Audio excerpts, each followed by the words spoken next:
Today's podcast is brought to you by Audible.com. Get a free audiobook download at audibletrial.com/bonfiresidechat. Over 100,000 titles to choose from for your iPhone, Android, MP3 player, or Kindle. Kindle. Kindle. Kindle. Kindle. Kindle. Kindle. Kindle. Kindle. Kindle. Some of our landings were desperate adventures. We are now prepared to meet the inevitable counterattacks with power and with confidence.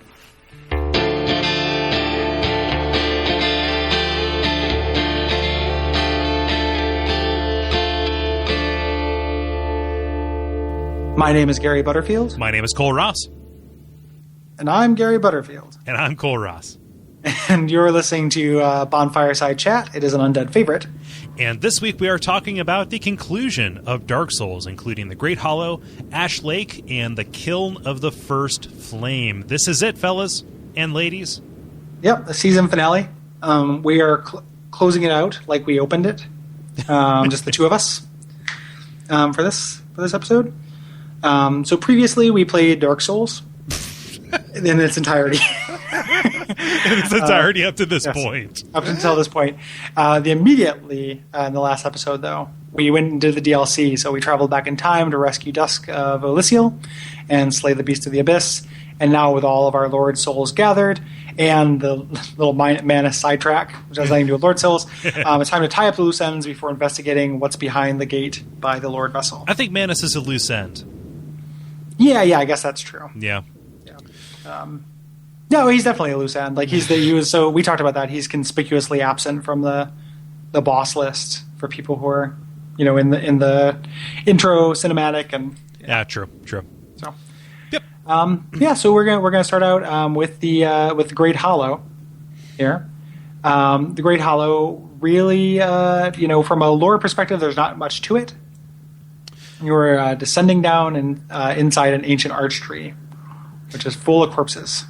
Yeah. I love that aspect of it. Just kind of like, well, all of the loot is attached to people who fell into like inconspicuous places. Mm-hmm. You are likely to die in the very same way that they do, which is like the case on most of the other body loot that you go after.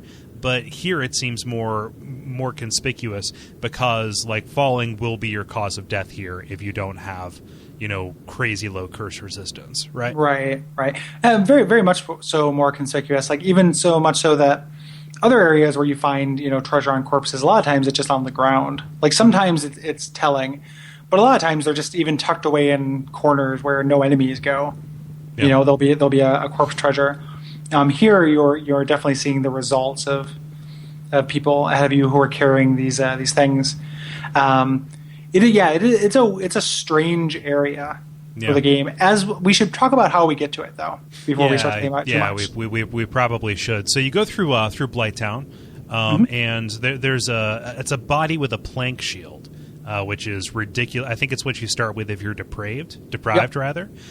So it's really weird loot to get in this level of the game.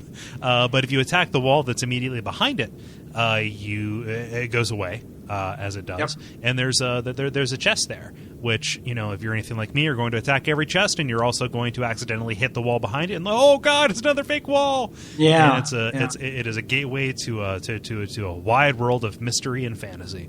And you can't be blamed for thinking like you just go up there and it's a shitty plank shield. Mm-hmm. Like if there's anything approaching a hint that this exists, it might be that you're getting such a shitty treasure this late in the game, even though that has a lot of uses for some high-level play and getting into a red tearstone state, because it doesn't have 100% physical resist. So you can kind of block until you get chipped down. Other than that, though, it's a garbage shield. You shouldn't even pick it up if you're playing as deprived. But there's not. And I guess the only other thing that could be considered a hint would be seeing a little bit of Ash Lake from the Tomb of the Giants. Right. So it's rare that this game. I mean, there's only a couple places in the game where it shows you something you can't go to. The town you can see from the graveyard would be one example. Yeah. And maybe the only example, since you actually can go down there to the Ash Lake. True. Also, like the various boroughs of Anne Orlando as well. Yeah. But I mean, you can go to Anor Londo though. Like you can't actually go down there, but this is like a whole other area. Yeah, like you can go to the Tomb of the Giants and be like, oh, those are different art assets and a different, It's a different feel. Yeah. Yep. And then hiding behind two illusory walls. Mm-hmm. It's kind of crazy. Hammering home that this is optional. Yeah, very optional and very very hidden because you sequentially will go here before you go to Sun's Fortress and know to attack mimics. You have to go here before you go to Sun Fortress or Blighttown because you have to fight Quelaag first. Mm-hmm. So it is very hidden as an area, which is really kind of crazy, and I like how subversive that is. Mm-hmm. Like we talked about before, how awesome the hidden areas are in Dark Souls, and how much I love that. Yeah. I wish it was placed differently though, because it's placed so early in the game, and it's not a. I mean, I guess if you know what you're doing, it is a good area to go to initially. But right. It'll get you further up some upgrade paths than you otherwise would be able to with the materials that are available to you. At this point, do you know to attack walls? Where is the first illusory wall? There's one behind Quelaag, where the Fair Lady is. Yeah. There's one in Darkroot. If you do Darkroot before this, but you could do this at the same time as Darkroot. Right. Very easily. So it's right around the time you're even getting introduced to that idea. Mm-hmm. Yeah. So that's not a gate to proceed. Yeah. Yep. But yeah, like if you go down here and if you're successful, either you're going to get cursed in a really inconvenient place to get cursed, and the best case scenario, if you don't have the Lord Vessel, is you're going to be trapped in Ash Lake, which I believe happened to you and maybe happened to a couple of our responders as well. It did happen to me, and it's kind of your fault. When I was, it is like I was in Blighttown and asking you about something, and you said, check out that tree or something. Like you gave me some hint to go down there, and you were saying and earlier you had said Ash Lake was your favorite area in the game, mm-hmm. and I went down there, but there was no mention of how hard it is to get back, or no don't rest at any bonfires. Yeah. So I mean, I'm obviously not bitter. It was a long time ago. Not that I'm angry.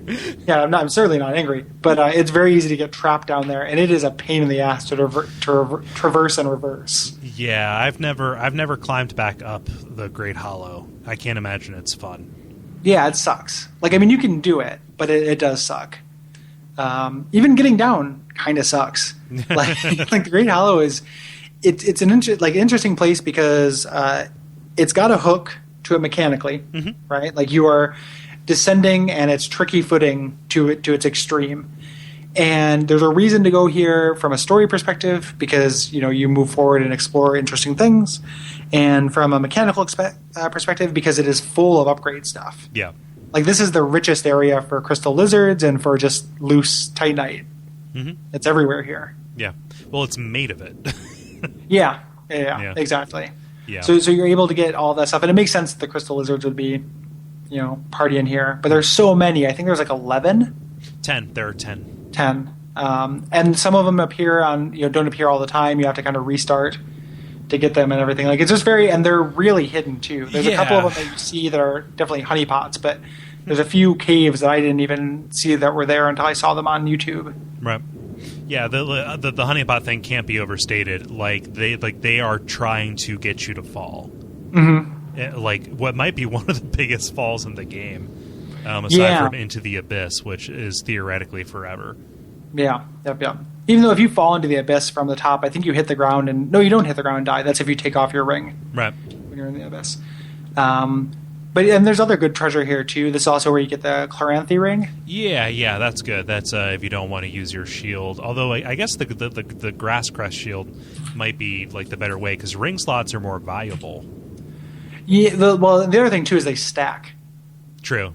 So you can actually do if you want, you can wear the mask, the shield, and the ring. True.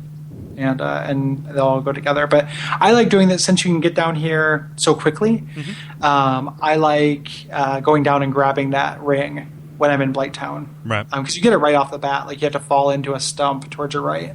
Yeah. And that's before my ring slots are full. I've never been able to survive that fall without having fall control. But there's a small area to land on. Yeah. But yeah, it is definitely worthwhile, monetarily, to head down here. This is one of the few areas in the game where the camera fucked me overtly. Oh yeah. Yeah, it's such a narrow area, and just it's probably the most vertical too. Yeah, the stakes are real high for any kind of misstep. And correct me if I'm wrong, the basilisks here are actually stronger than the ones in the depths, right? I don't remember. I think I haven't fought them back to back. I think that they are. I've read that, and I think that some of the wikis point that out as well. At the very least, they have a little bit more HP, and they are also their curse effect is a little bit stronger. Yeah, curse bite ring really, really helps here. Which if you're stumbling down here blindly, that is a good way to get fucked. It's weird too, because the one of the things I dislike about these next two areas is the reuse of enemies, and that kind of speaks to it being a little bit of maybe an afterthought or whatever you want to ascribe to these kind of strange anomalies. It makes sense for basilisks to be here, even if not from a story perspective, from a gameplay perspective, because they do their best when you have limited footing. So you encounter them in the depths where there are lots of corridors and narrow areas, and then you encounter them here where you can encounter them on a branch that you do not have any lateral room to get out of the way. Yeah. And I've spoken to this. I personally like the idea or the theory that basilisks are kind of a remnant of the old world that are being brought up and experimented with, for curse and whatnot. So I like that. But I can't remember what the explanation or the theory is behind that, though. Can you remind me? I remember talking about it, but I don't remember. It's just the idea that Seath brought them up in order to do experiments on them because he is so fixated on crystals and things like that, and also he would have known them from the ancient times or whatever, and they just kind of got loose in the depths, and the channelers were there trying to round them back up. Yeah, makes a sense. Makes a sense. It makes a sense that I like. I understand if people don't agree with that. Yeah. It's not the most far-fetched thing in the game, but there is that weird sense of disappointment in Dark Souls for me, where when I see something again, and it's two areas in a row where I guess and even the mushroom people I've seen before. Yeah. Although the mushroom people are introduced in a really cool way. As you go down, you kind of see the fungal blight starting to take over, which is real cool. But yeah, I just don't like the mushroom people as enemies. No, I like the little kid ones. I like the scream they let out when you kill them. Oh yeah. I thought when I first did that, when I ran into them in Darkroot, that it was going to cause the protector ones to come running at me, which I would think would be really cool. Here's this kind of harrying enemies that's tempting you and kind of begging you to kill it, and then if you actually take action, a much stronger enemy comes and fucks you up. Yeah, it's Mama Bear. Yeah, that would have been really cool, but that's not really what they are. They just kind of adorably try to fight you. Yeah. And then there's the dad or mom ones down at the bottom are just kind of super super slow ones. Yeah, but I'm kind of so in playing back through this, I'm disappointed that there are ladders here because I like the idea of this being a place that is not meant for humans. It's entirely who built those ladders? Yeah. Don't do that. Somebody who found their way down here initially, and then used parts of the archery to build it up in order to get back to do duels for the dragons or whatever. I suppose, maybe. Yeah, I don't know. I agree with you about that. It seems unnecessary. It seemed like it felt like a gameplay concession. Yeah. To me, they just couldn't figure out a way to geographically do what they needed to do, so they ended up making them ladders, even though they're very nice when you're climbing back out. Well, yeah. So just being able to do this kind of stress-free, danger-free, big chunk of it at a time. Yeah, but this leads to one of my favorite areas in the game, even if it not for gameplay reasons whatsoever, but just aesthetically and kind of thematically. Yeah. I mean, you're on the record as being a real big fan of Ash Lake. Yeah. So you get down here and kind of it's this awesome view, and again, playing back through this, I think that I love Ash Lake and the Kiln so much because they remind me of Beksinski paintings. You know that guy, right? I believe so. I've seen that. The super creepy, H.R. Giger-esque, surreal, dreamlike landscape kind of things. You'll recognize. Yeah, I've seen this guy a bunch. Yeah. So just I just love the way that Ash Lake looks.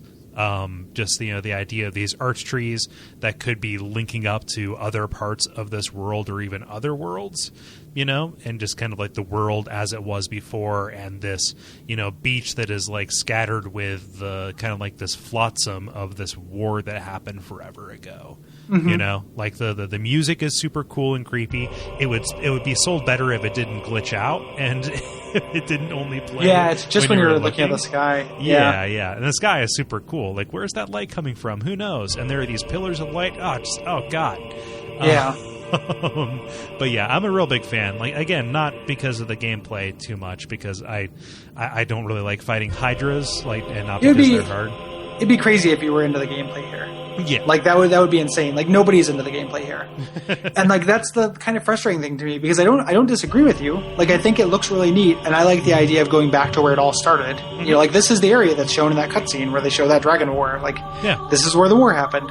I like the idea of doing that, and I like the Chekhov's gun part of it, where it's like, if you see something in that opening cutscene, you go do it. That's something you have to go kill or confront. But I like the idea of it feeling kind of lonely, but I don't like the idea of it being quite this bereft of things to do. Like, part of it is reusing the Hydra. So that I feel like is a mistake. Like a dragon down here, like a unique dragon fight that was a leftover, great. That would justify the area to me. Right. But it just felt lazy to me that it's just another Hydra. Like, yes, they're kind of related to dragons. Yes, dragons are more or less extinct with one, notable exception. But I'm frustrated by that. I guess two notable exceptions. Yeah. But yeah. So it's the most plausible scenario is that this was going to be a more fleshed out area, but they just didn't want to waste the assets, and they didn't have a plan for it like they did for Ulasil or for the Painted World. Right. This has a lot in common with the Painted World, like not mechanically, but just like in where it potentially fell in the workflow. Right. Like, we don't want to get rid of this. We think that we have something here. We're going to do everything that we can to keep it, even if it doesn't entirely succeed on its own merits. Except they finished the Painted World. Yeah, like the Painted World is finish this. Yeah, is a really rich gameplay area, and this is anything but. Yeah. Yeah, I don't know, man. Like I said, I really like the way that it looks, and I like the music. And it's really noteworthy. I mean, even hearing the music is really a wake up call, because you only hear music at bosses and Firelink, more or less. So just hearing music outside of those contexts is really crazy. Yeah.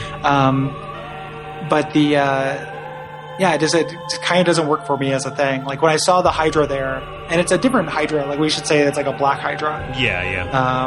That can jump over this isthmus that you're walking down, which really throws me off. Like that, like you're gonna die that way. Yeah. You can sprint past him. Like, I've done a couple. I've done many dragon runs to go down here and get that thing. But it's tricky. He's harder too. Yeah. Like, the time I got stuck down here that on my first playthrough, I couldn't beat him and just decided to leave. Right. Yeah, no, and there's less footing to get at him. Like the one in the basin, like they make it so that you can melee him, whereas with this one, I've only ever successfully killed him with sorcery. Yeah, and you can melee him; it's just harder. Yeah. Tons of dragon scales down here. Yeah, which makes sense. Yeah. This is where Sigmayr's quest line ends, which is really cool. Again, playing into the loneliness, the end of the world kind of stuff. Venturing as far as he can, and then in his desolation going hollow. Right. Yeah, and I like that he ends here, because it's kind of the furthest reaches of the world, right? And he is, all things an adventure seeker. So if you don't make him kill himself, he continues, to go do that and heads down here. Yeah. And it's super sad because he's dead before you get here. Sigmund had to kill him. Yeah, because and I think that's when, it might be before this, but you hear that he's done it before, like he's gone hollow before. Mm-hmm. And I love that every time you meet Sigmund before this, there's like an apologetic tone in her voice. Like, she says something like, "I hope my father hasn't caused you too much trouble." Yeah, it's like somebody apologizing to a babysitter, like, he's a spirited child. Right, or even for a drunk uncle or something like that. Yeah, and we talked about Sigmayr, where like his, the penultimate part of his quest. But I really like Sigmayr. Yeah, and just we have, but it should be reiterated here at least, like what his theme is, which is like you are a better adventurer than him, and you by not giving him a chance to succeed or fail on his own merits, you've like emasculated him in some way, or just kind of taken the wind out of his sails and kind of removed his reason for being. Well, and then also that really lends itself to, like, from a background perspective about like what going hollow actually means, right? And that kind of dual definition of hollows. Like, there are people who are hollow, but it's also something that will happen to you. Like, you can be in hollow form or non-human form, and then also it is something that will happen to you, right? And why it might happen to you, and that's that. That's one of those things that's not explicitly said by the game, but that is a widely held theory that I buy. Is that you stay. Keep your wits about you as long as you have something to do. Right. And that plays into a little bit of what I think about, like, when we get to the ending in a little bit. Yep. Yep. So we should probably mention the Everlasting Dragon and a little bit about the dragon's covenant. Yeah. Yep. And feeling, from a presentation perspective, really liking this area, but feeling like it's shitty from a gameplay perspective. Like, walking up to the dragon with the music coming and the way he like spreads his wings when you first arrive, like, super cool. Like, just looks amazing. But there's nothing, and he is a dragon that is like the last of his kind, other than Calamite, and you go back in time to kill Calamite. Right. But yeah, he's the last dragon and this Covenant leader. But he's not. You can't fight him like you can. A lot of other kind of like I expected to be able to. I was expecting an end boss for this area. Yeah, me too. And not the case. You can cut off his tail. He doesn't care. Turns into an axe. He doesn't talk. Yeah, exactly. Yeah, there's nothing you can get to him. You can just kind of pray to him. And unlike other covenants, other than say like the Daughters of Chaos or the Servants of Chaos, you immediately get a mechanical benefit here that is usable by anybody. Right. There is like a PvP aspect, but you get the Dragon Headstone as soon as you do that. Yeah. Which, if you want to go head down here initially, like this, that is a very powerful weapon for the first quarter of the game. Right. Gives you a breath attack. It makes you look sweet. Yeah. Yep. Gives you a kind of a little bit of a goofy looking dragon head, but also, it's pretty like dumbly badass. And then the more scales you give to him, you advance in the Covenant, and you can get a torso, so you can turn your whole body into kind of like a weird anthropomorphic dragon creature, and keep getting benefits to your use. It's a big part of like one-shot challenges. Yeah. Vegeta 311 has done this series of like one-shot challenges, which are really impressive. Like, we're just killing bosses and mini bosses in one hit, and it's a buff that stacks with everything when you use the body stone. Yeah. But it's so fucking hard to get dragon scales. Yeah. The only place you can farm for them is the Valley of the Drakes. And the drop rate's miserable. Yeah. Absolutely miserable. Or you can engage in the PvP element of this covenant. Which you might as well fight drakes. Yeah, it's totally broken. Like, it doesn't work at all. Even when you're right there, like me and Brayton on the YouTube, like, have tried to, we'll be right there. We both have a dragon scale in our possession, and tried forever to like get our dragon sign to show up. And that's, partly just Dark Souls connectivity shit. But that's stacked with just a very few number of people who participate in it. Like, it's an opt-in PvP. And you put down an eye, which looks really cool. Yep. That's searching other worlds for people who happen to have dragon scales. Like, that's badass. Yeah. Like that, but they have to accept it and let you invade to duel them for the dragon scale. And it's weird because, like, through the course of the game, you're pretty much guaranteed to pick up a dragon scale. Yeah. And have one. Like, unless you're upgrading your Drake Sword, which why? Right. Or using another dragon weapon. True.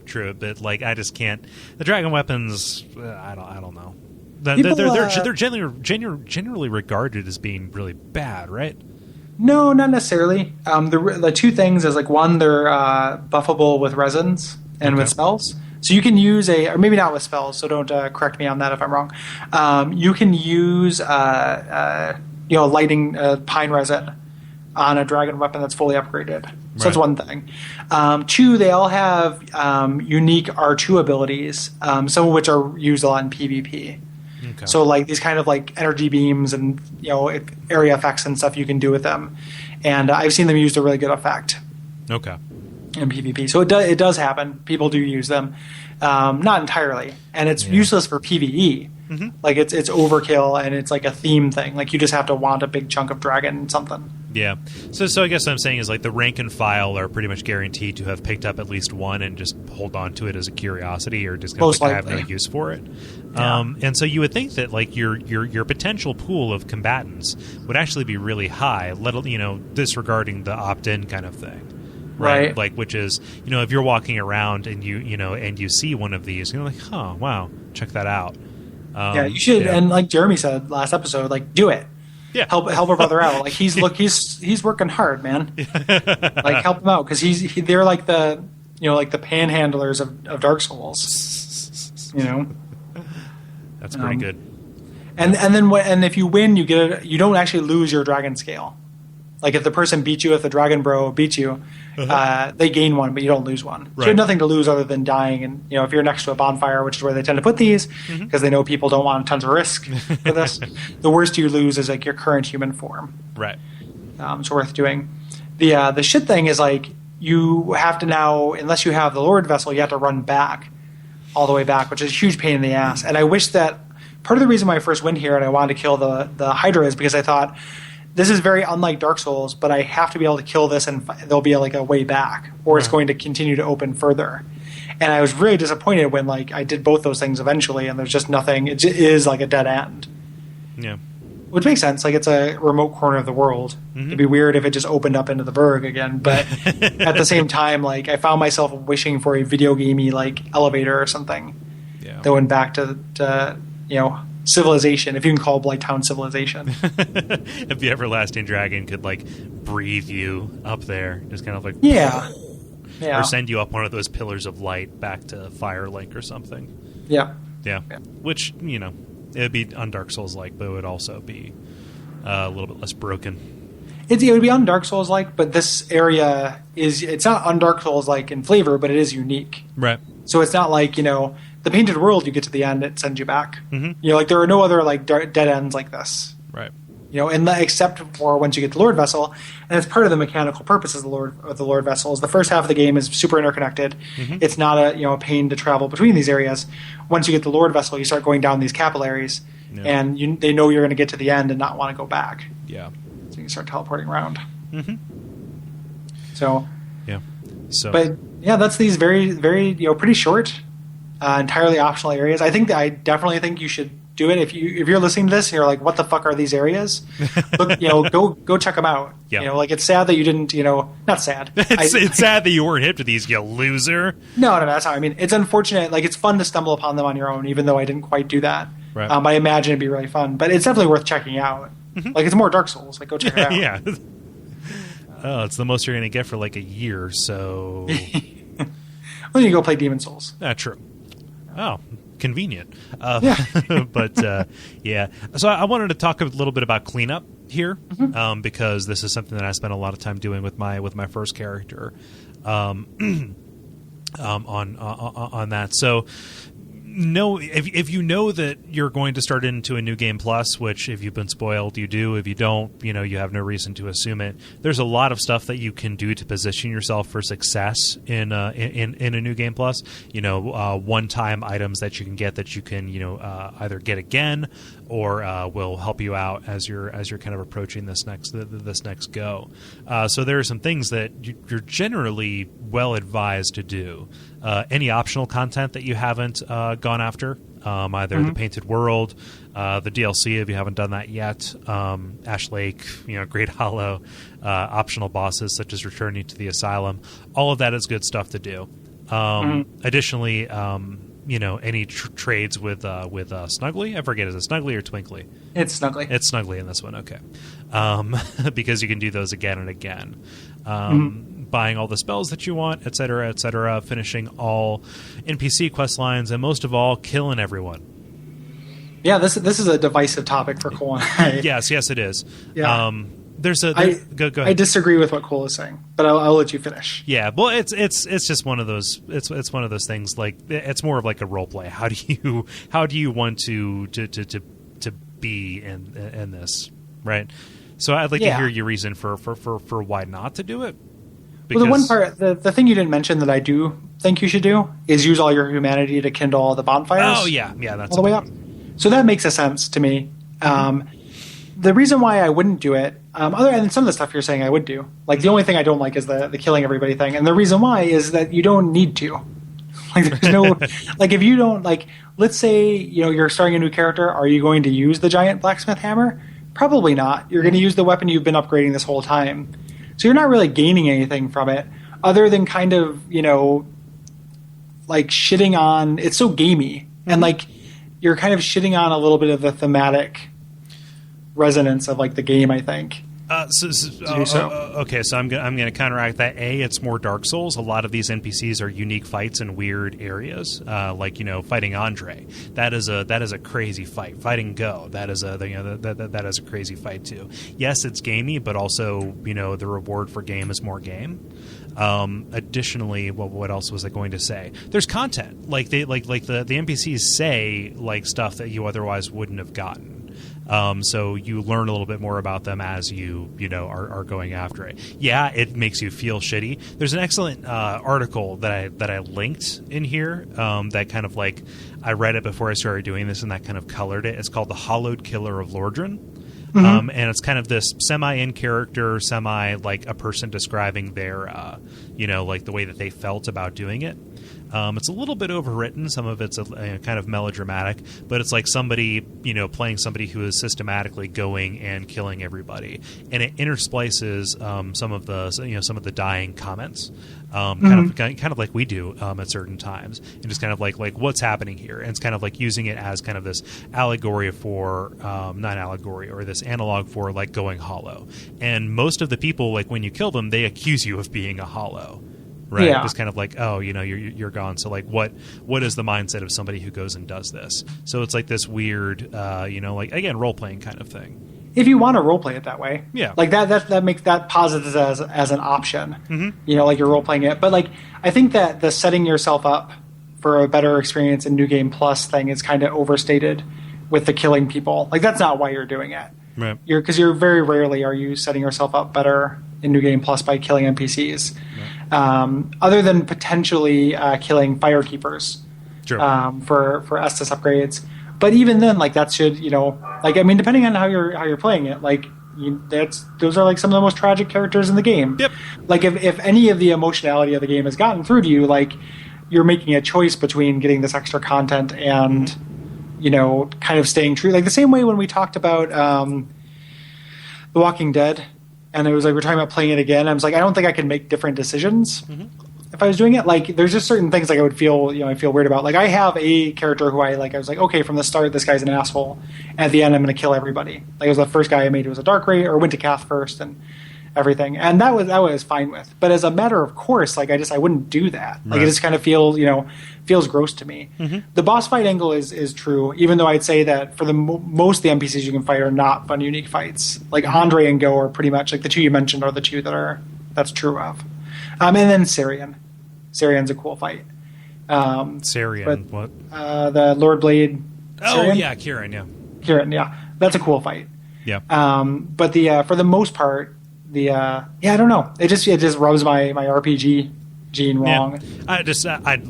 I don't know. It feels weird to counter like, well, it's role playing argument with it's role playing. Either way, you're making a decision based on what you're doing or based on how you feel about it. Yeah, I guess maybe the issue I took initially was like pausing it as like this is the smart thing to do before you start a new game. Yeah, I don't necessarily agree with that. Like it is a choice you can make, and if you've been playing as a dick and it makes sense, that's great. Or if you want to pretend like you've started to go hollow. That's great too. Even though, like as we'll say at the end, like I think that when you go hollow is when you stop playing. Like I think that's when your character goes hollow. Is when that character goes. Yeah. Because up until that point, you have a reason to play. So I guess it's put here not because I put it here not because it's kind of like, oh, it's going to be advantageous unless you're running around the Dark Hand and getting as much humanity as possible here, which you can get humanity elsewhere, so that's not a huge thing. And you don't need it. This is the last place that it's like the last bit of content that you're going to squeeze out of this game. So that's why it makes sense here, because they will be of no more use to you in this cycle. It's an interesting thing too, because it's not a game where you can save and do that. Like when I play a Fallout game, near the end, I'll usually save the game and then go take on some towns. Yeah. And that's more of about a measure of like, this is how powerful I am as I can fight this town at this point. But that's never canon. Like I'll always reload that if I'm playing a good character. Yeah. And it's weird because we talk about how like, there's very little consequence, once you're able to give up and let go. But there are these key things that do have permanence to them. Yeah. It would be a real like kick in the teeth if like you killed the firekeeper, or you can't, or you ate her soul when you got it back from Lautrec, and then that stayed in the next game. Right. That would make everything different. Like you could choose. Then it would be more of like you're making a choice depending like for an advantage now and in the future, but a disadvantage in a different way. I'm not saying I would like that more. I'm just saying that makes a kind of a better sense to me. Right. Yeah. I don't know. I can see it. Like I said, I've done a character where I've done it, and I mean, and we'll probably talk about this, at the end too. But I'm also not a big fan of New Game Plus in this game. So that's part of my reasoning too. Is like preparing for New Game Plus has kind of emotional detriments and very little mechanical advantage to me. But that's personal to me. So, or at least in part. Yeah. Check out that article though; it's really good. I've read it. Oh, you have? Okay. The Hallowed Killer of Lordran? Yeah. Okay. Yeah, I like it. Like it's a cool, like it's fan fiction. Yeah. But it's pretty good fan fiction. And I agree with you that it's overwritten, but it is interesting. And some of the stuff, I read it before I did my Kill Everybody run. So I got to kind of see like, this is how this happens. And it made me want to actually experience it. So it is, I do like it. Yeah. As we said at the beginning, this episode is brought to you by Audible.com, and for you, our dear listeners, Audible is offering a free audiobook download with a free 30-day trial to give you the opportunity to check out their service. To download your free audiobook today, go to audibletrial.com/bonfiresidechat. Again, that's audibletrial.com/bonfiresidechat. So next we go to the Kiln of the First Flame in either way you want to go, like whichever serpent you're hanging out with, they will bring you to the end game. Yep. So I generally go through Cath at the Lord Vessel. I've never done it through what's his name? The other one, not Cath. God, I generally You've done Frampt. I generally do Frampt, not Cath. So if you do Cath, how do you get here? Same way. Same way. You go to the same place. It does the same thing. It makes less sense because I always thought of the Kiln, because I went to Frampt first. Thought of the Kiln of the First Flame as under Firelink. Makes sense. Firelink, First Flame, all that stuff. Cath just bites you and then just puts you here as well. Yeah. So I guess travels underground or something. Yeah. Who knows? Uses abyssal magic. Yeah, I like how the serpent transportation. It's in his mouth. Yeah. Yeah, and then the noise it makes, like that, just that tooth noise. I like that too. Yeah. This is where you place the Lord Vessel before, and now that you've placed all the Lord Souls in it, which I'd never do one by one. I always just wait until I have all of them. Yeah. And this opens up where Gwyn has been, kind of protected, depending on who you're talking to. Cath, I think, refers to it as Gwyn's prison. And then Frampt says, this is where Gwyn is, just where he's at. Right. Just describing either voluntary or involuntary. Yeah. Yeah. I love the transition into this. You're walking down this kind of like spectral hallway, and you see like phantoms of Black Knights as you're going, and it does this awesome little exposure trick, and then it shows you this blasted ashy landscape with the bones of this kind of like Colosseum like fixture off in the distance. Yep, it looks really cool. Yeah, and once you get to the end, you can actually see into from that top area down to where Gwyn is, which is cool. Like I didn't know that until a recent playthrough. Mechanically, this is one of the weird, like one of the most elegantly designed, but also so you think about Ash Lake, which has this big dramatic impact, and then it's really solid, very lonely and desolate, kind of match it. This area has this big dramatic impact, But they do this mechanical thing where, they don't want you to, as much as Dark Souls doesn't hold your hand, it does not want you to beat your head up against the end boss over and over and over again. Right. So really cleverly, they put 5 knights on the path that each give you Titanite, that lend themselves towards upgrade paths. Right. And if you're not powerful enough, and this is what happened my first time, every run you get a little bit more powerful. Mm-hmm. You have the potential for more power. And I just kept upgrading things. Yeah. Trying different things. Like I got a Black Knight shield. I was like, oh, great. I'm going to try this. Oh, it's really easy to upgrade because I can buy everything I need to upgrade it to plus 14. Not buy, but I'll get the chunks from these knights. Right. It's really elegant, but also really gamey. Mm-hmm. Yeah, it ramps up pretty nicely. Like the first one that you fight, you have a lot of maneuverability. Second one as well, but then you get onto these pathways, and it's like, okay, are you serious? Like it is a gradually escalating series of gut checks. And they're all different types of Black Knights. It's kind of like a tour of all the Black Knights you fought. Every stripe. Yeah. Yeah. And it's awesome too that they are protecting Lord Gwyn. Yeah. Did we discuss what they are at all? We did when we ran into the first one. Okay, yeah. So that's a long time. So we can be forgiven for not remembering, but we talked about them in the Parish episode with Zach. Yeah. They are the Silver Knights of Gwyn who fought alongside him, and then when the first flame was kindled, they were consumed in the fire, and it's actually just their armor that is running around and attacking you. I didn't think it was from consumed in the fire from the first flame. I thought I had read somewhere that it was in battling with the demons that were left out of brought out of the demon ruins. Is how their armor was blackened. Let me do a quick item description check here. Okay. Yeah, you are correct. So yeah, that is not the it is from the first flame. Hooray! I'm right finally. Yeah. No, that is correct. Yeah, I don't know where I picked up that demon thing. Makes sense. Fire. Blah blah blah. Yeah. Yeah. But yeah, they are here. They are staunchly defending Gwyn. Apparently, seemingly. That adds extra resonance to the Silver Knights you find in Anor Londo because Gwendolyn is summoning knights that he knows. So he thinks they are Silver Knights. Like he has not seen Lord Gwyn. Right. And probably so the last time he saw these knights, they were silver. So that's why those are the illusions. Mm-hmm. So that's neat. Yeah. They also look real badass, and you can find their armor here.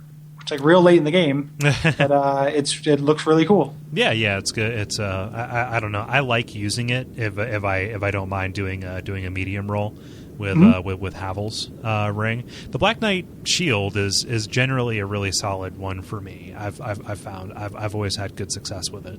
Yeah, it's one of the best shields in the game. It has the highest fire resistance. Yeah.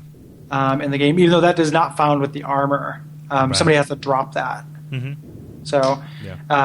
But they probably will because you can fight them as many times as you want. Yeah. So you mentioned the kind of the mechanics, cheapening some of the impact. This is also one of the most hot. It's a hotbed of PvP action. Mm-hmm. Yeah, yep. I was trying to work in some kind of pun about it being a kiln, but I tripped over it. Yeah, so like if you're running through this as human trying to summon Solaire, you definitely will be invaded. In some shape or form. I don't know if that resonates with me, like why that would be the case here. Like you mean from like a story perspective? Yeah. Like why does it feels good?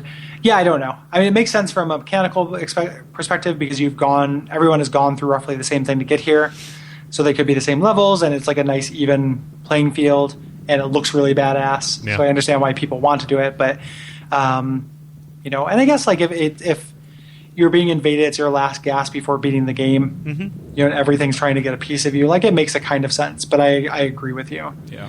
Yeah. Mm-hmm. Yeah. So, do we want to talk about the final boss fight? Yeah.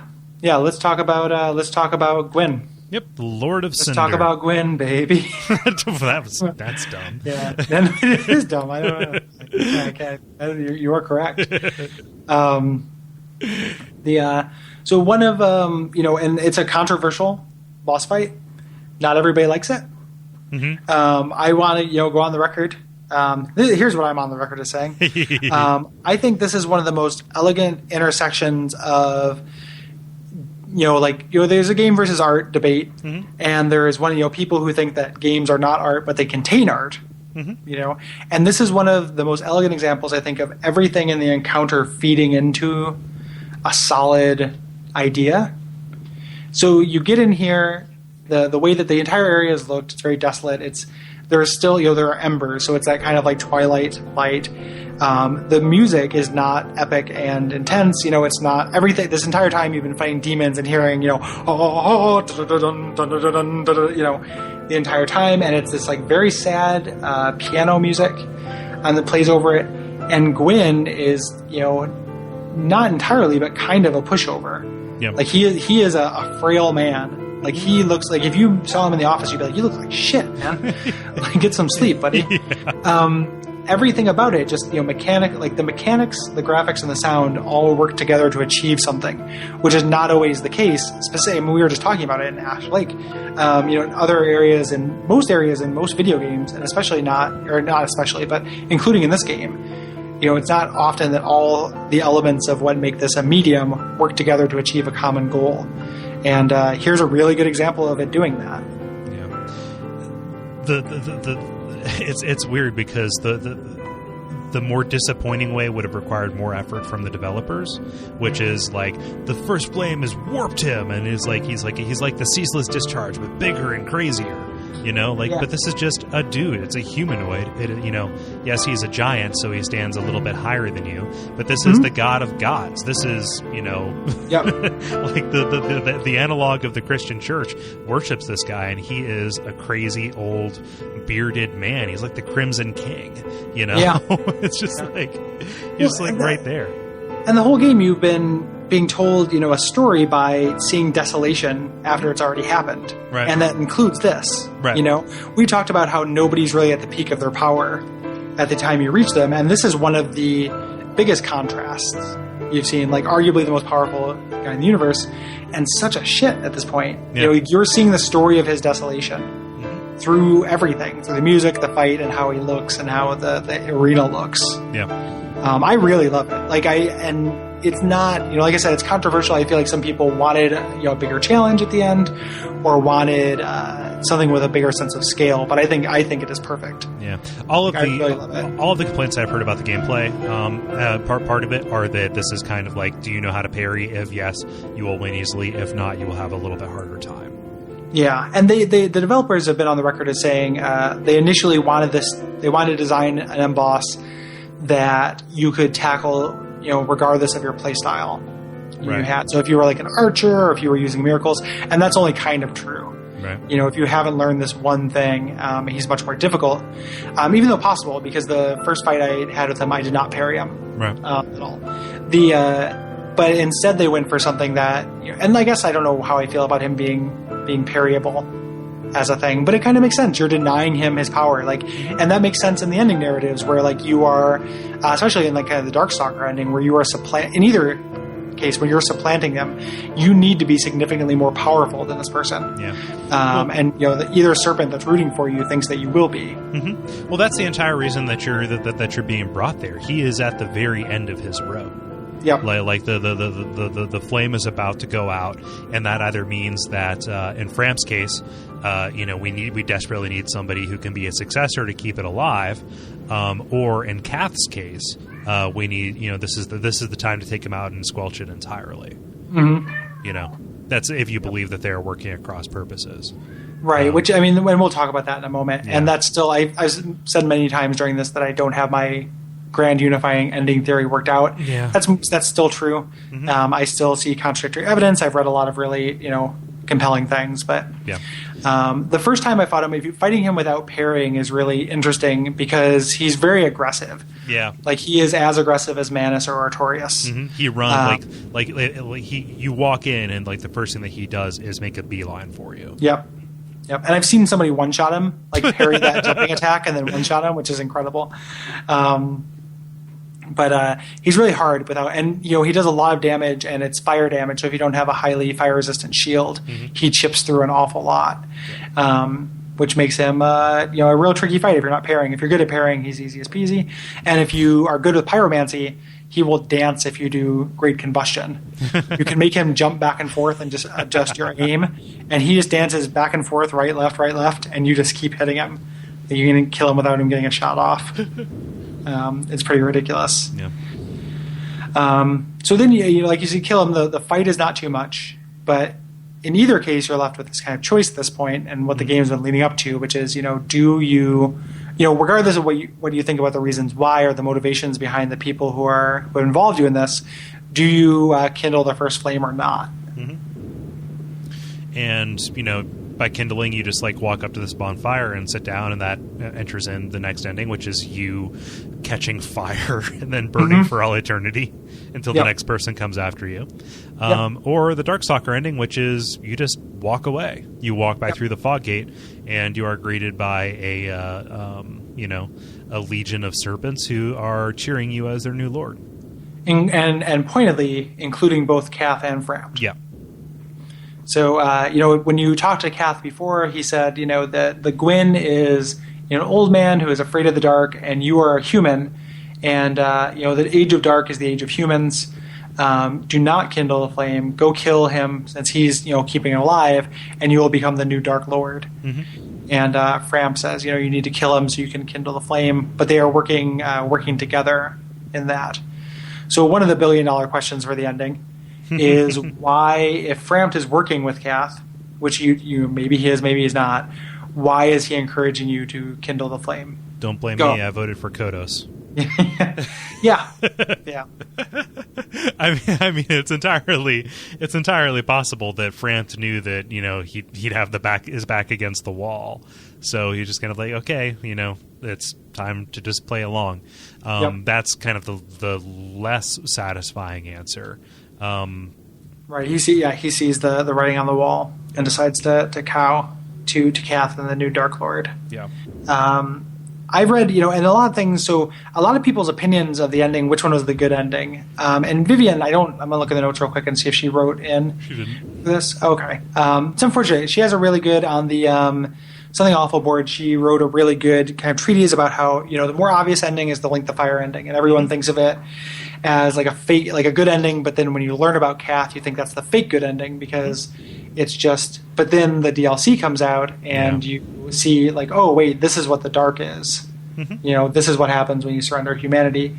I can see arguments. And then she says, actually kindling the first flame is the better, the morally better ending, because you're putting off this terrible thing. And I'm not trying to put words in your mouth, she said it better than I did. Is a morally better thing because it's not, the abyss. Right. It's not the mutants of Elysial and everything. Mm-hmm. Before the DLC, I would have said that the Dark Lord ending was the proper one. But then right, the DLC came out. The biggest question is to my mind, what does this mean for the dark side? Because you were lied to about the dark side. Yeah, and that ends up that's a real MacGuffin. Yeah, you're not finding a cure. Right, it's just a fact of existence. Yeah. What's interesting too. So I could buy, even with the Abyss, the idea that the Dark Lord ending is a really invasive surgery to cut out a cancer. Right. This is something a terrible thing, even as terrible as Elysial, that the world has to go through in order to have a new age. Mm-hmm. I can see Elysial as an extension of that. We know that the Abyss is nothing, but we don't know that nothing can come from it. Right. From nothing came the flames. The game talks about things coming from nothing. That's been established. Right. So it could be a Big Bang style, here is a new universe. Mm-hmm. And think that we just don't know what it is. In my thinking of the ending, though, I tend to factor in that New Game Plus. And I think about that idea of when you lose purpose, you go hollow. Because regardless of which ending you choose, nothing makes a difference. Right. And at the risk of sounding cool-ish, it's a cycle of samsara kind of thing, right? You are just toiling, over and over and over, and your actions don't have an impact. Right. You do either or. You get a very short, very unsatisfying cutscene, and then immediately are plopped back right where you started to work against a harder goal. And it never changes. You get to New Game Plus 7, it never gets harder, and nothing has ever changed. To my mind, you are it is a bleaker idea. You are trapped. Mm-hmm. This is what things are, and the way that you win the game is to quit playing and give up. You don't win, you go hollow. You give up. That character ceases to exist because you're not playing him or her, and that character is dead. The dark there sign, is no happy ending. The dark sign's a circle. Yeah, exactly. Like it is a never-ending loop. And I tend to think of the ending in terms of those kind of like meta-textual, that you are participatory in it, as opposed to it being a narrative that is being told to you. Mm-hmm. Yep, I agree with all of that. Like, just, I was going to bring up the whole cycle thing at the risk of being ridiculed, but I'm happy that you took that bullet for me.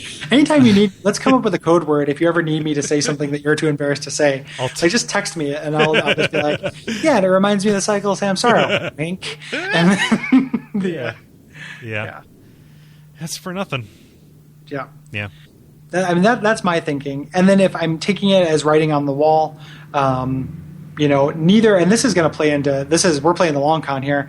This is going to play into how I feel about the ending of Demon Souls, in which both, nothing is good about either solution, really. Right. Like, we don't know what the Dark Souls solution is. Kindling the first flame, like, we've seen this world on the way here, where it is being kindled. Like, we don't know what evidence there is that is a result. Like, some of the things are terrible about, we know that all of that stuff continues even if you can kindle it. Right. Like the demon ruins, like the bed of chaos, all that stuff happened regardless in an attempt to kindle it. Mm-hmm. We don't know what's going to actually make for a better world. So neither of them are good.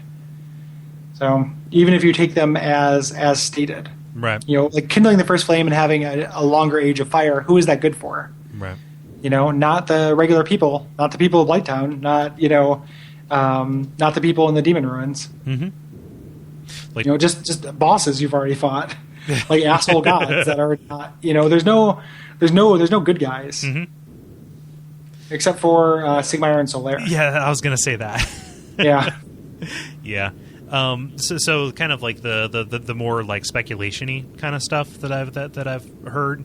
The primordial serpents, coming again from the Ash Lake, pre.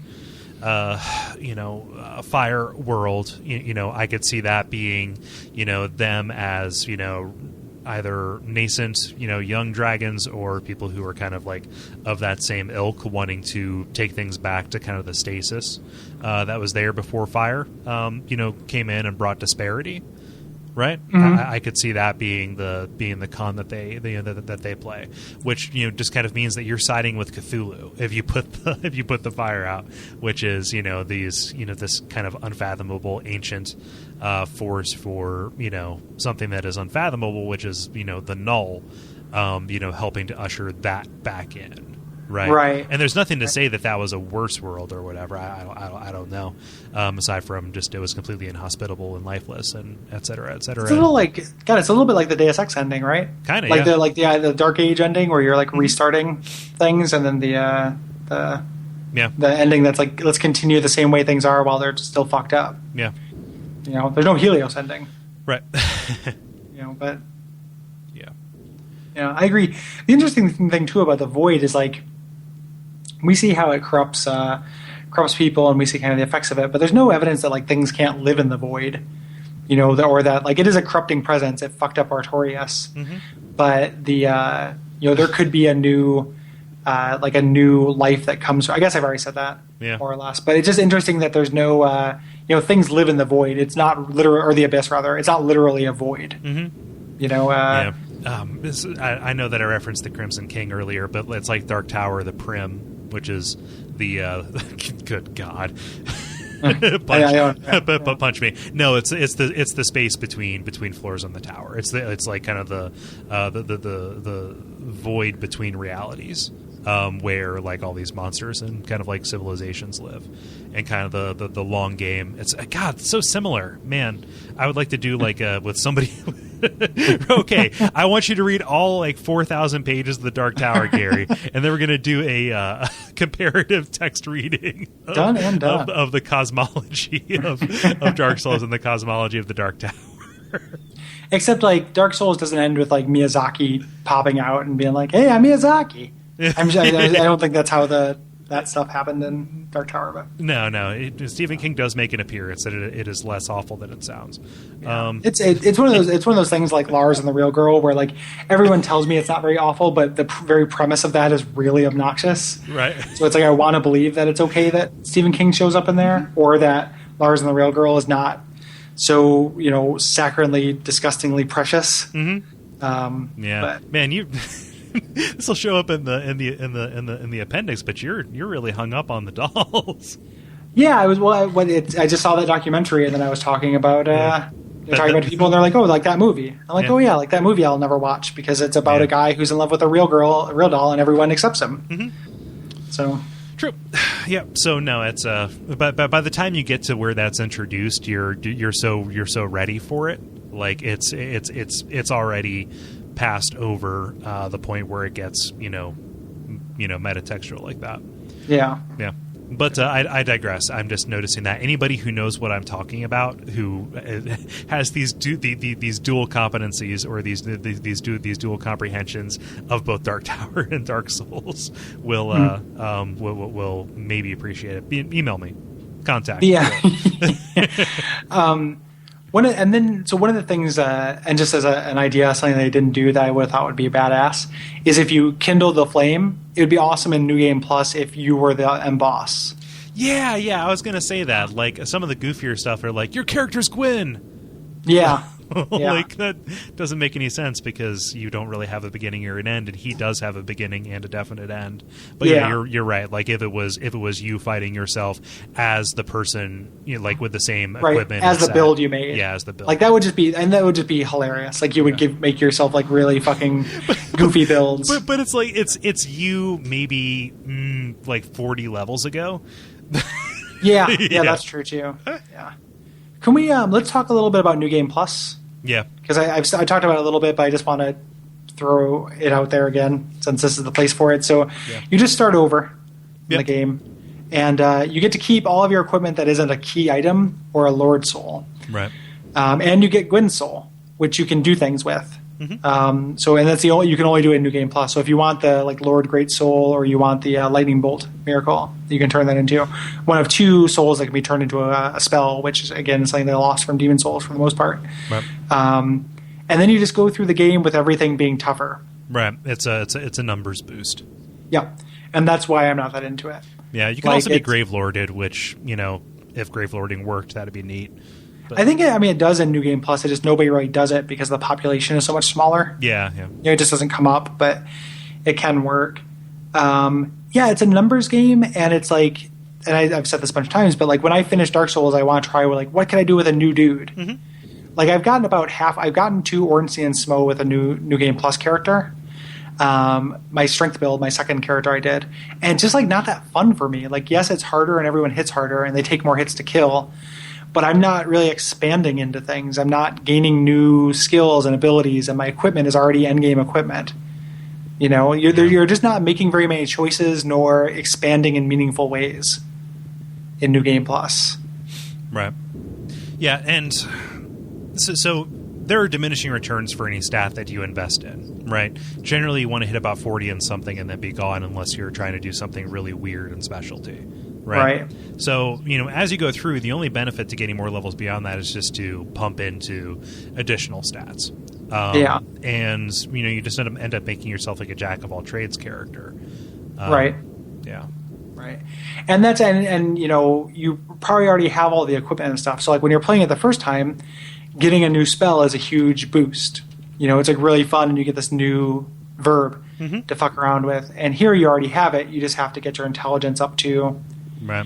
Whatever the threshold is. Mm-hmm. Yeah, so that's new Game Plus. It's second verse same as the first. Yeah, disappointing to me. Yeah, like that's the thing. I mean, it's added content and it plays in thematically in a way I like. Yeah, but and people do it like like New Game Plus 15, Soul Level 1, naked fat roll. Impressive. Right, like naked fat roll is really hard. The heaviest shield and the heaviest weapon. But I've never leveled endurance. And that's impressive to watch. Like there's, I've watched someone do New Game Plus 7, Soul Level 1, Dark Souls, and Demon Souls, and it's really illustrative of the difference between the two games because Demon Souls you have to play like a puzzle. Like every room is like, how do I kill these things from a distance so they will not get a chance to fight me, whereas Dark Souls is more about competency. Like it's more like your reflexes can save you more right. in Dark Souls and with those kind of stakes. Yeah, it's situational preparedness versus situational awareness. Yep. Yeah. Yep.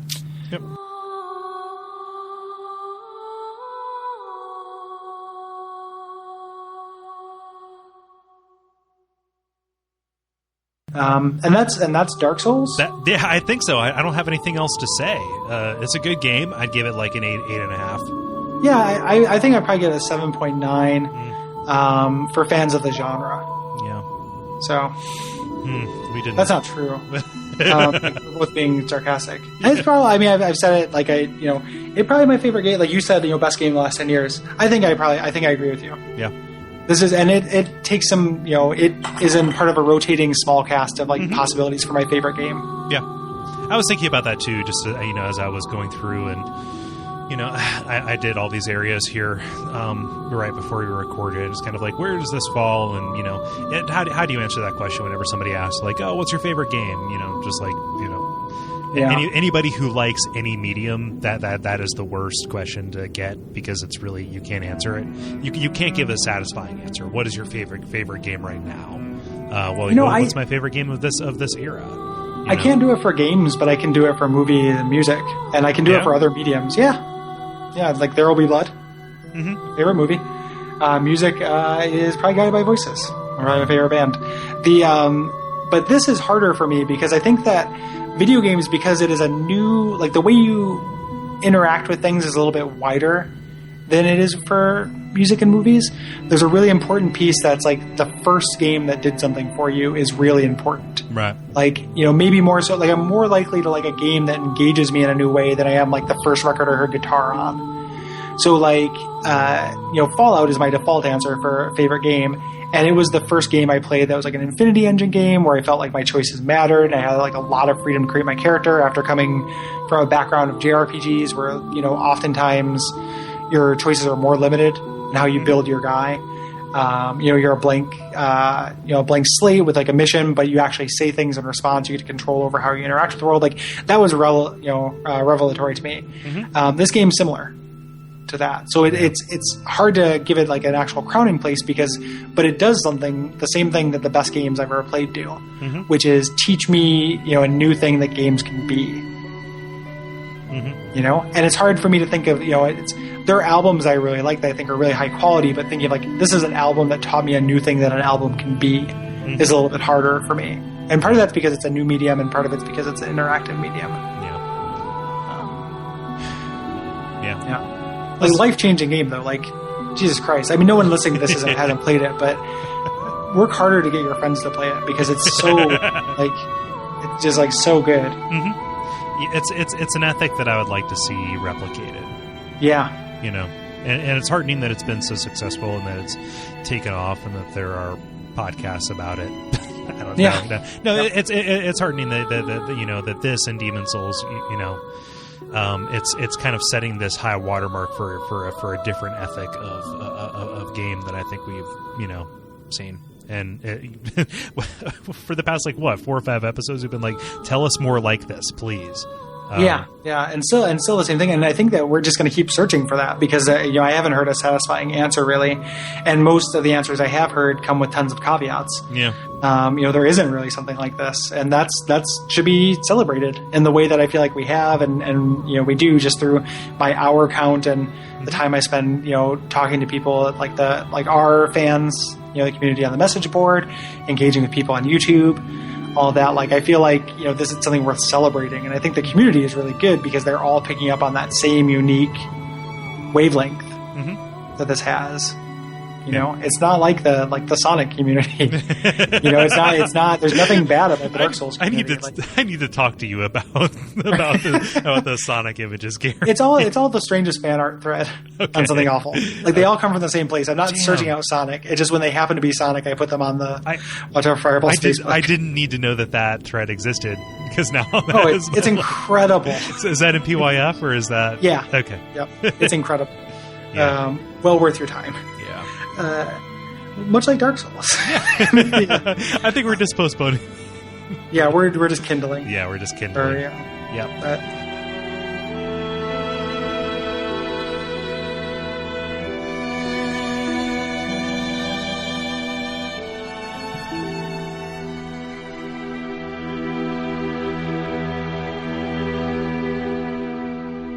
So, admin for our final episode of the Dark Souls season. Looking here, we're going to be doing Demon Souls next. We're going to talk more about that in the appendix. But if you are interested in playing along and participating in that, now would be the time to go ahead and get started.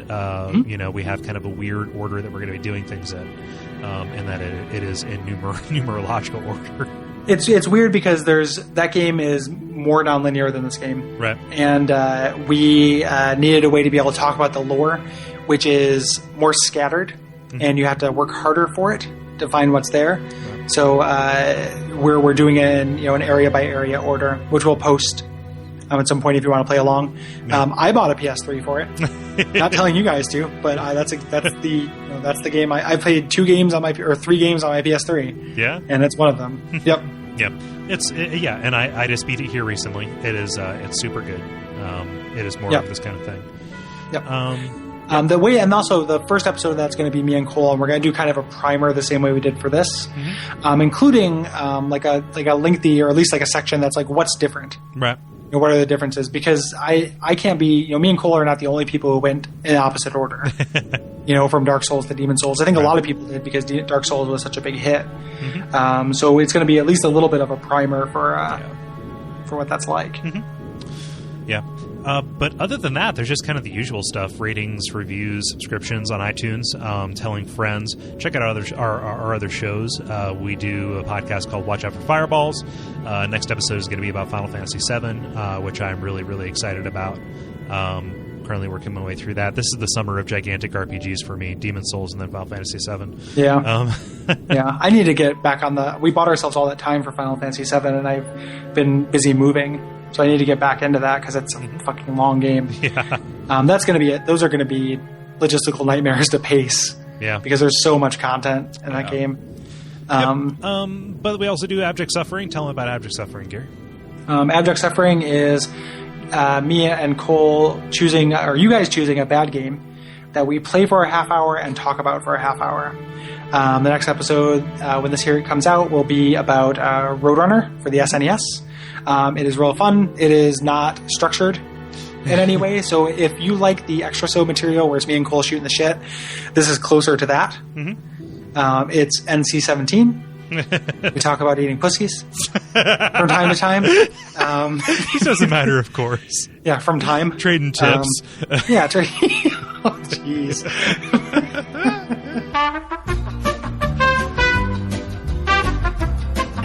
None of that is making it in. But anyway, so that's a very good show. Kole does a show with his brother called Those Damn Ross Kids. It's a comedy show where they kind of structure it around weird news stories. Very good. And for video game content, he does a show called The Level with some of his buddies, which is a audio magazine about video games. What you've been playing, news, reviews, that kind of stuff. Very good. Yeah, and then Gary does a show with his friend and previous Bonfireside Chat guest Brayton Cameron called The Pitch, which is about solutions and tools, and quite frankly, just a better way of life. Yes, listen to The Pitch. I'm incredibly proud of it, and not very many people listen to it, and I think it's really, really funny. Yeah, it is. And there's a good amount of backlog, but it's not insurmountable, and there is there's a through line, obviously. And it's a short show. Yeah, it's 20 minutes on these hour and a half long behemoths. Yes, 20 to 30 minutes. I also I'm wrapping up reruns on my personal blog variety show thing, Dead Idea Valhalla. There will be an announcement soon about what's coming up from that, which is the answer is something. So if you like that show, or if you like me, I'm going to be doing another kind of personal project that's involves a lot of people from the Duckfeed kind of group and everything like that, and I'm really excited about it. Yeah. So that's going to be tons of fun. Yeah. And then just, as a matter of course, if you would like to support the network or the show monetarily, go to duckfeed.tv/tipjar. Use the Amazon link. People have been rocking that out, and that helps cover, the cost of doing the shows, which is in the hundreds. But, that helps us. It definitely does. One thing you can do also to help us and help yourself is go to spookyskeletonpics.tumblr.com. Yeah! Most of all, we should have led with that. Yeah, we should probably make a bumper at the beginning of the podcast. Like, this podcast is brought to you by Audible.com and SpookySkeletonPics.tumblr.com. Go to SpookySkeletonPics.tumblr.com for all free trial of their awesome service. Yeah. But yeah, I was, I keep saying it, but true story. I was unsatisfied with skeleton aggregation on the internet and decided that it was my duty to do it better. Yep. And there are some real winners up there right now. And better you did. Yeah.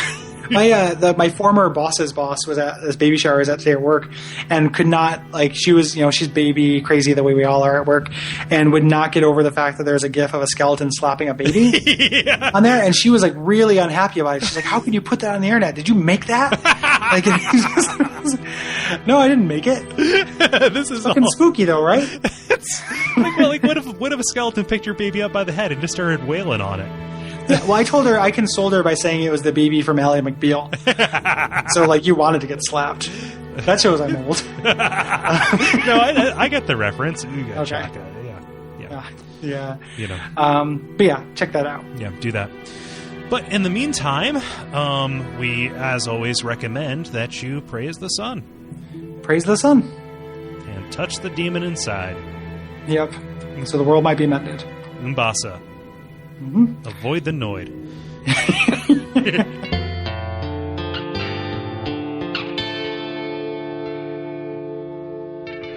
And we all pray that we will have far more soon